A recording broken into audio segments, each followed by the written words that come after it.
One of the ongoing themes of this channel has been democratic decline. Unsurprisingly, there's been rather a lot to talk about on that front, arising from the actions of the current Trump administration. But there's been a lot of talk in the last couple of weeks, arising from two books that have brought some of the background detail of the Joe Biden presidency into the light. The most recent, Original Sin by Jake Tapper and Alex Thompson, and the other, Fight by Jonathan Allen and Amy Parnes. We've seen a lot of reflections on how it could have been that news of Biden's mental decline was routinely downplayed, how it could have been the disastrous decision was made that he should go for a second term. And it is an important discussion because it was part of the process of democratic decline, which we'll talk about in a second. One of the first remarkable things to note is that for the majority of observers, it was clear that Biden was diminished, and not from 2023 when the decisions about the next election were being taken, but from 2020, the first election campaign that he won. I knew it. For various podcaster bros that can be wrong about many things, but they were right about this, they knew it. But professional journalists and party insiders seemed not to know it, to acknowledge the outside perception of it, but to feel confident that that didn't reflect the reality. Let me give you this example of how I was talking about Biden's issues from June 2021, when the G7 meeting had just happened in Cornwall. You'll see it foreshadows a lot of what the retrospective talk is about now, so it's worth getting the full clip. And do you know what Putin then said in his press conference? A genius of double play, you might suggest. He complimented Biden on not being senile, like the Russian press and others have all been saying. He said, on the contrary, he's smart and he knows what he's doing. This was reported straight by some of the American outlets. Putin compliments Joe on his smarts and strategic analysis. Saying that people are wrong to call someone senile is a highly effective way of drawing attention to the fact that lots of people are calling them senile, while of course, showing that you would personally never dream of doing such a thing. And this is sadly one more reason why Biden can't just jump back into the international role that he wants. However tightly managed Biden was, however few the speaking requirements that he was given, you couldn't really miss the evidence. His press conferences were kept short and highly controlled, of course, but even then, his speeches drifted into moments of confusion. At one point he kept calling Syria Libya, and he even wandered into a cafe in Cornwall looking completely as though he didn't really know where he was, only for a female handler to suddenly show up and take him by the hand and lead him away. I mean, it had all the dynamics of someone having been allowed out from the old people's home, and then everyone in the cafe laughed at what they saw because it was funny. Obviously, the right in the US have been all over those clips. The left have probably not even seen them, mostly because the mainstream media have not been showing them. Although one that did break through was the one of him losing his temper with a CNN journalist and snapping back that if she needed to ask such questions, then she wasn't any good at her job. Being unable to control your temper at random moments when it's really not warranted, that's not a good sign either. Now, as I've said before, this doesn't mean that the administration can't function. First of all, Biden has been involved in politics and very much in the detail of foreign affairs for most of his life. So even if his immediate functioning is somewhat reduced, he has a lot of prior knowledge and experience that will still largely be there to call on. You can overstate how bad his current state is, but it's bad enough that it's evident to everybody that cares to see it. That includes America's allies and its enemies. So if you're trying to convince them, as various commentators have said, was the plan that the era of Trump is well and truly over, well, they might accept that if they'd seen a high-performing and popular president at the peak of his powers. If instead they see a guy who is clearly in decline, who looks as though he might not make it through his full term, certainly not into a second, credibly, and they see him making huge radical commitments at home that are arguably not likely to be delivered, and most of them fear that these huge spending programs are going to stoke up inflation that will infect the global system to which they're very vulnerable. They see all of that, and if you're a rational being, you're not going to conclude that this is evidence that the era of America first is over and NATO is back on track and all of it. Now, Putin doesn't much care whether Biden is or is not Donald Trump. What he sees right now, according to the evidence of Russian behaviour anyway, is an EU and an America that won't seriously back up their words with action. As I rather suggested in that clip, the awareness of all this rather depended on your news feed. Because I monitor both left-leaning and right-leaning news sources, of course I was seeing all of the clips that the right were extracting and playing over and over again to give the impression that the very worst moments were perhaps more frequent and more common and more representative than they necessarily were. And of course they were doing so with exceptionally cruel and dismissive language. So after 4 years of that, it's not surprising that a number of the most die-hard MAGAs are convinced that Biden was not remotely in charge at all during his period in the White House. If, however, you didn't get to see any of that, you got instead the clips of the substance of the talks, the okay or good moments, you wouldn't have been living in the same universe at all. Even so, all of that fear stuff did start to bleed into the mainstream because independents were seeing it, even at the same time as I was seeing it. So by November 2021, 48% of voters in the US were saying that Biden was not mentally fit for office, with just 40% saying that he was in good health. Now, of course, as you would expect, the core of that split, yes, reflected the political polarisation divide. The vast majority of Republican voters saying he was unfit. The vast majority of Democrat voters saying he was fit. Of course. This is one of the key reflections of democratic decline, when the two sides of your political divide have started living in such different news landscapes, they have ended up with completely at odds perceptions even of reality. But that poll also showed that independent voters, by a margin of 23 points, had come to the negative conclusion.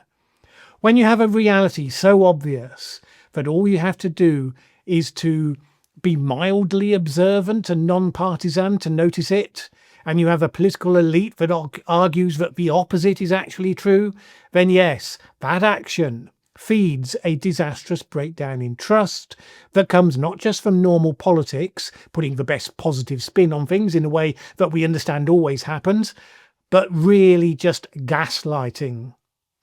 This should matter for Democrats because right now you have a Trump administration in the White House that is breaking all the norms, trampling on American values and democratic institutions, and yet, as we speak right now, Democrats are still less popular amongst the population than the Republicans.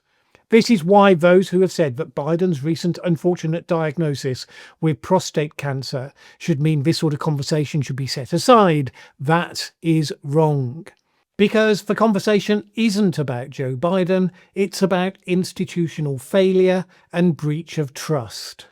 Now, it's not the only reason that Democrats have a hole they need to climb out of, but it is an extremely important part of it.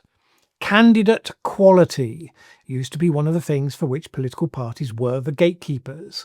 Yes, you've always got the passionate ideologues who are convinced that their ideas, their policies, those are what are going to save the world. They may be right about some of that, they may be completely deluded, but the parties have always traditionally had the role of ensuring that whoever comes through with whatever mix of ideology and policy they come through with is also electable, can also actually do the job. Nothing said to the world that this process had profoundly broken down in the United States than the fact that we entered 2024 with a looming election race between Joe Biden and Donald Trump. Not since President Obama has the most powerful country in the world had a president who could reliably walk in a straight line and talk in complete sentences. And before that time, that would have been considered a ridiculously low bar, so that you shouldn't even think about mentioning it. But so we had it. Even when Biden was replaced, yes, Kamala Harris could walk in a straight line, didn't trip down the stairs, but she notoriously got ensnared in word salads when put into unscripted environments, and for much of the election campaign, the same sort of defensive management of the candidate that had become trademark with Joe Biden continued with her. So in the early stages of a campaign, she did no unscripted interviews. She started to do a very small number of those, carefully controlled later on as it was becoming commented upon. Look, here's a very, very basic principle that I offer up to the two historic political parties of the great nation of the United States. If you have to protect your candidate from entirely normal, unscripted interactions with journalists and members of the public, you have the wrong candidate. Now, of course, we do, as I've mentioned before, live in the age of stupid, and President Trump has demonstrated that it's entirely possible to flat out say the sort of drivel that should have your PR team with their heads in their hands. They're eating the dogs. And in his case, at least, with his base at least, it seems to make no difference whatsoever. We can take that as another sign of democratic decline, and it is deeply unfortunate. But the Biden mistake was compounded with the Kamala Harris mistake. It's worth noting that one of the things that came out of the books that have just been published was the revelation that the Biden camp used the threat of a Harris candidacy to defend their position of Biden staying in the race. You're not happy with Joe, they said, but if it's not him, it'll be Kamala. And you really don't want to see that, do you? Now look, never mind what you do or don't think about Kamala Harris and the campaign that she went on to run. Think about that as the messaging that was going about internally at the time. Remember, Joe Biden himself picked Kamala Harris to be his vice president. Not only that, he did so having first announced to the world that he would be choosing a black woman to be his running mate, playing into the worst of the anti-DEI campaign lines, choosing the characteristics, not the person. And then he picked someone who he later considered so bad that the threat of her becoming the candidate was used against insiders just a short time later. I'm not a partisan, I'm not an insider to that political party or that tradition. And lots of such insiders will, of course, have passionate, maybe angry perspectives and well-informed perspectives and so on how all of that plays out. I would just say that Democrats are unlikely to re-emerge into the mainstream, which right now you'd say the country could probably benefit from if they did, until they process and deal with the mistakes that were made in that case. Yes, Trump has normalized the age of stupid, but we'd like to move on, showing the alternative, campaigning energetically and competently for it, I would say would be probably the way to go. Are Democrats capable of getting there? That is the enormous question that's hanging over them. It's a question that non-MAGA Republicans could probably be considering as well. That's maybe a topic for another video all of its own. The debate we're seeing right now on this topic, though, isn't just about the political party. It isn't just about the candidates, of course. It's also about the role of the mainstream media. Because as Mark Thiessen wrote in the Washington Post, by June 2023, a year before his disastrous presidential debate performance, the share of Americans who said they had concerns about Biden's mental and physical health had risen to 68%. Yet virtually every news organisation in the country downplayed, ignored, or helped the White House minimise one of the biggest stories in modern presidential history, that the commander-in-chief was increasingly non-compos mentis. Ironically, he points out, one of the worst offenders was CNN's Jake Tapper, who you'll remember is one of the authors of the latest book. He accused those who voiced concern about Biden's cognitive decline of mocking his stutter and spreading Russian disinformation. This is where you get the overlap between news reporting and political campaigning. So New York Times executive editor Jill Abramson said that the Biden story was reportable, but too many journalists didn't try to get the story because they did not want to be accused of helping elect Donald Trump. I get that, but this is no excuse for abandoning our first duty, which is to report the truth and hold power accountable. It's a sort of behaviour that, again, contributes to democratic decline. It enabled the MAGA right, the campaigning news sites that associate with it, the influencers that sprang up from it, and all the rest, to push the line that the mainstream media only ever feeds a left-wing narrative and that it routinely lies in so doing. And so it is, they say, you should shun them altogether and only rely on our news sources, our unbiased feeds that will tell you the truth about how terrible they are. And lo and behold, you have the rationale for people to persuade themselves to join a do-it-yourself cult. Do it yourself because in actual coercive cults, the cult leader and his disciples ban you from speaking to anyone from outside, so you can be fully isolated from their influence and from inconvenient information.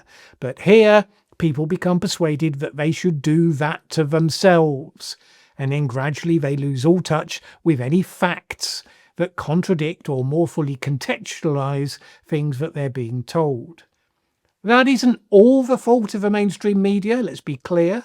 Any major institutions will have some failures, and the polarised political content producers have become very adept on picking out those individual failures, showing them over and over and over, so that they become to seem much more important, much more representative than they necessarily were. It's how they come to believe in such grotesque caricatures on the other side of the political divide. And now we've hit rock bottom, because people who passionately believe in those caricatures and those flights of reality, well, they're now running the country with zero guardrails of sense whatsoever. With the possible exception of Scott Bessent. Not sure, but if so, he's in an extremely lonely place right now. Well, the mainstream media has to resolve issues as well then. They need to look back to the time when they reported, yes, without fear, without favour. As Thiessen points out, none of them cared whether exposing Watergate or exposing the Monica Lewinsky scandal was going to hurt the president of the day politically. According to a 2022 Pew Research Center survey, 63% of younger reporters say varying sides in an issue do not deserve equal coverage, and that climbs to 69% amongst journalists whose outlet's audience leans left. This is an understandable consequence of the polarisation of the fact that large parts of the population have now voluntarily segregated their information feeds and have low tolerance for seeing things that don't reaffirm their prior beliefs.